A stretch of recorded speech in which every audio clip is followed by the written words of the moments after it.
Hello guys, ipapakita ko sa inyo ngayon yung aking maliit na dirty kitchen. Alam niyo naman, maliit lang yung aming bahay. Pang-retirement na namin ni Larry.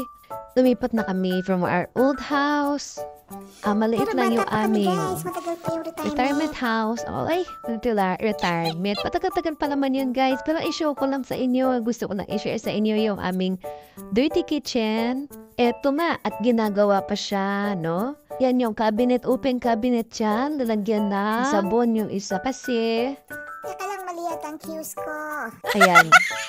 Yan, papakita ko muna sa inyo mamaya ko na-explain kung bakit ganyan, no? Inspired kasi siya na parang garden, kaya medyo parang bato-bato yung style ng kanyang ano. So, ayan, lalagyan ng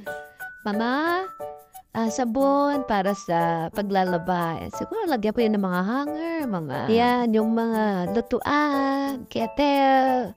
Lagyan ko rin dyan yung aking microwave at saka yung maliit na toaster. So, dyan ko siya ilalagyan. Siguro lagyan ko din dyan ng mga basahan, mga towels. And then, yung mga condiments. Actually, itong part na to, naka-cover yan, no? So, hindi pa nga siya. Tapos, nakabili din ako ng yan sa Shopee, no? Para din mo na ilagay yung mga basang mga plato bago ilagay sa lalagyan talaga. Ayan, meron pa akong tubig. Ayan yung aming bigas. Lalagyan niya na sliding door, guys. No, yung sliding door lalagyan doon sa baba. Meron akong dalawang, bigas, tsaka induction cooker. Ayan, meron din ako maliit na refrigerator dyan para tipid sa kuryente. Ayan, no. Yan, yung aming maliit na kitchen. Bumili din ako ng lagayan ng mga plato. Medyo kamahalan nga lang. 5,000 yan nung binili namin. Ayan, dyan yung nalagyan ng mga tasa. And then, doon sa baba yung mga nalagyan ng mga plato. Ayan, kasi nga dahil maliit lang yung aming lababo, so kailangan ko lang additional na lagayan na tawag sa Kapampangan Lansena, no? So, ayun nga, nagugas na ako ng plato ko dahil magulo pa dito sa amin. Siyempre, every morning, tsaka gabi, nandyan kami lagi, diyan kami nagmamaritesan.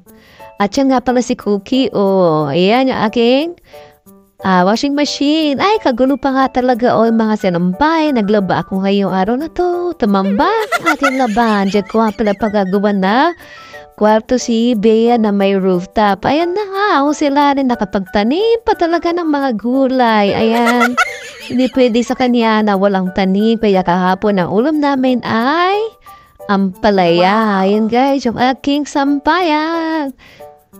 Hay, ang sipag-sipag ko talaga ngayong araw na to guys.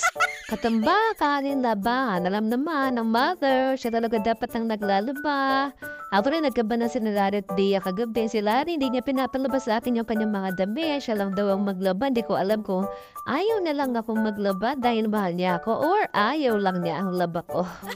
Nga pala, dahil na-inspired na garden yung aming dirty kitchen. Kaya natural ang mga pinagawa kong design. Ayan, parang kahoy. Pero actually guys, tiles lang yan. Hindi siya kahoy. At kung ayan nga, at meron kaming parang stone din yung aking flooring. Katatakpan bakit may timba-timba dito ng tubig. Kasi nawawalan po ng tubig dito sa bandang sa amin. O yan guys, i-update ko na lang po. Please share, subscribe, and like our video. Bye!